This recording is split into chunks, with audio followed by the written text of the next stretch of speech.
સુરેન્દ્રનગર તાલુકા પંચાયતના પ્રમુખ બનતા જ માયાબા ગધેથળ પહોંચ્યા. લાલબાપુએ આપ્યા લોકસેવાના આશીર્વાદ. સુરેન્દ્રનગર જિલ્લાના ધ્રાંગધ્રા તાલુકા પંચાયતના નવયુક્ત પ્રમુખ માયાબા ઝાલાએ હોદ્દો સંભાળ્યા બાદ રાજકોટ જિલ્લાના ઉપલેટા તાલુકામાં આવેલા સુપ્રસિદ્ધ ગધેથળ ગાયત્રી આશ્રમની મુલાકાત લીધી હતી, જ્યાં તેમણે આશ્રમના ગાદીપતિ પરમ પૂજ્ય લાલબાપુના દર્શન કરી આશીર્વાદ મેળવ્યા હતા.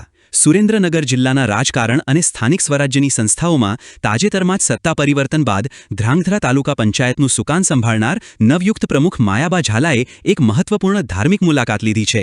ધ્રાંગધ્રા તાલુકા પંચાયતના પ્રમુખ બન્યા બાદ માયાબા ઝાલા રાજકોટ જિલ્લાના ઉપલેટા તાલુકામાં આવેલા અતિ પવિત્ર અને પ્રખ્યાત તીર્થધામ ગધેથળ ગામે ગાયત્રી આશ્રમ ખાતે દર્શનાર્થે પધાર્યા હતા. મારું નામ માયાબા દેવેન્દ્રસિંહ ઝાલા છે. ધ્રાંગધ્રા તાલુકા પંચાયતના પ્રમુખ તરીકે મારી નિમણૂક થઈ છે. આજે ગધેથળ બાપુના આશીર્વાદ લેવા માટે અમે પધાર્યા છીએ. બાપુએ આશીર્વાદ પણ આપ્યા છે કે તમે આગળ વધો, સેવા કરો, આપણા સમાજના દીકરીઓને આગળ લાવો. જ્યારે સ્ત્રી તેના પરિવાર થકી આગળ હોય તો ત્યારે એના નારી સશક્તિકરણનું જ એક ઉદાહરણ હોય છે. મારા ચૂંટણીમાં 72 ગામ મારા સોંપી દીધા છે. તેના માટે મારો પ્રશ્ન છે કે કેવી રીતે ચલાવી છે, જ્ઞાન મારે જોઈએ છે, તમારી પાસેથી જોઈએ છે.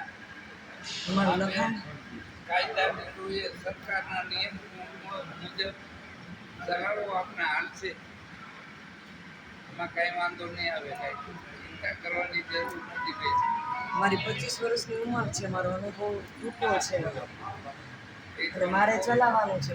અનુભવ થઈ જાય છે ધીરે ધીરે. આપણે બધા બધા અધિકારીઓ આપણે મળશે, એમાંથી આપણે અનુભવ થાય.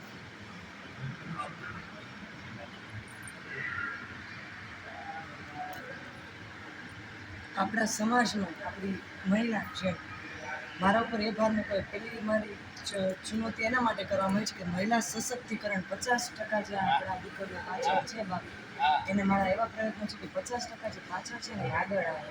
બહુ સારું.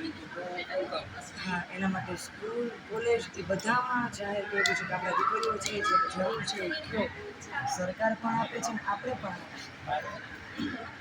બહુ સરસ છે. એ કરશો તો બહુ સારું થશે. આપણું નામે નહીં કરશે એનું કલ્યાણ થશે. પરિવાર સંયુક્ત કુટુંબમાં 18 પરિવાર, અમે 18 ભાઈનો પરિવાર છે. અમારા બધા ભાઈઓ, અમારા બેનો દીકરીઓ છે. આ બધા બધું કોંઢમાં ઇન્દ્ર વિજય પરિવાર અમારું હજી હાલની ઘડી પેઢી હાલે છે અમારે. અને માતાજીની દયાથી છે આવી જ હાલે. મા કુળદેવીને તમારા આશીર્વાદથી બસ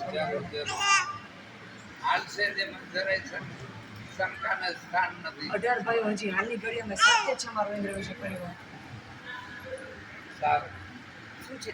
તમારા આશીર્વાદ મરબારામાં આપની ભાવના, આપનો વિશ્વાસ અમે કોંઢ રહીએ છીએ સુરેન્દ્રનગર.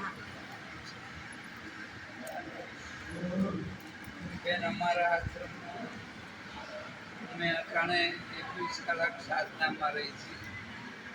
3 કલાક જ 3 બહાર રાખીએ, 8 થી 11. એમાં તમને જમતા ને બધા દર્દીઓ પૂરા ત્યાં પાયું 50-60 દર્દી કાયમ હોય.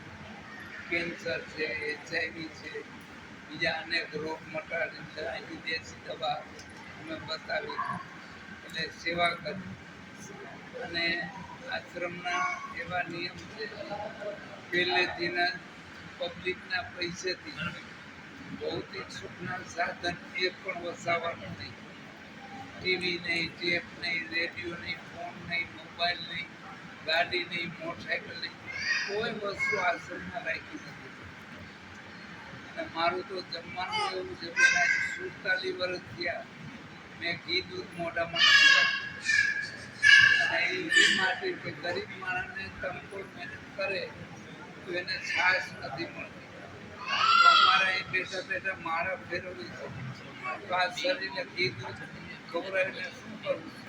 એટલા માટે અમારા નિયમ એવા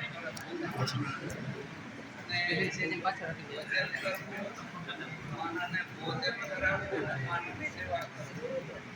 કાંઈ ક્ષેત્ર આવે કાંઈ 5-6 હજાર માણસ ભોજન કરે છે. મેં જોયેલું રસોડાનું બધું મને દેખાડ્યું, બધું દેખાડ્યું. માતાજીની દયા છે. આ જે 2.5 વર્ષ છે જે મને જવાબદારી સોંપી છે એમાં મારે કોઈ પણ જાતનો ભ્રષ્ટાચાર નીતિ નિયમ અને મારી દીકરીઓ કેમ આગળ વધે, મારા સમાજની દીકરીઓ કેમ આગળ વધે, શિક્ષણમાં રમતગમતમાં બધી પ્રગતિમાં બાપુ કેમ આગળ વધે, બસ એ જ એક જ ધ્યેય છે મારું. વિચાર છે અને આપણી માથે હું એને શપથ લઈ જાઉં છું બાપુ કે આ 2.5 વર્ષની ટર્મમાં હું કે મારા પરિવાર કે મારા સસરા કે કોઈ જાતનો ભ્રષ્ટાચાર નહીં થાય. ભગવતીની પૂરી કૃપા છે. કાંઈ નહીં.